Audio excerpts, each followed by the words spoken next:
pwede ba? Ate, hindi ko kayang kumalma. Kailangan nating malaman yung totoo. Haharapin ko na si nanay at tatay. Miss. Meron na po bang naharap na dugo para kay Kuya Rambo? Nako, nahihirapan nga kami maghanap eh. Hindi pa kasi sumasagot yung ospital at blood bank na pinagtanungan namin. Kailangan pa naman siyang salinan ng dugo dahil baka maapektuhan ang heart niya. Atakihin siya. Excuse.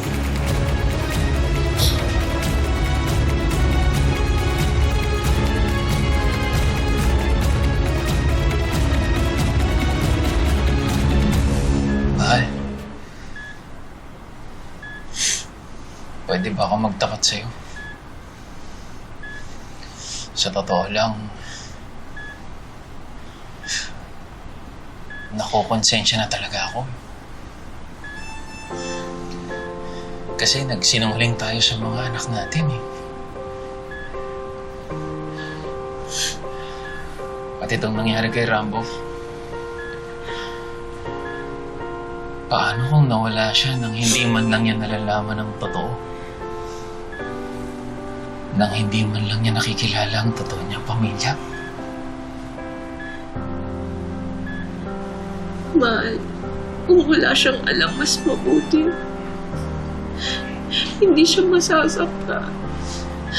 Hindi tayo masasaktan. Pati mga kapatid niya. Isipin na nila lahat ng gusto mo lang isipin. Pero nakikiusap ako sa'yo. Mahal, nakikiusap ako sa'yo. Hanggat kaya natin itago ito po, itago natin. Itago natin, mahal. Pero mahal, hanggat kailan tayo ganito na naglilihim sa kanila?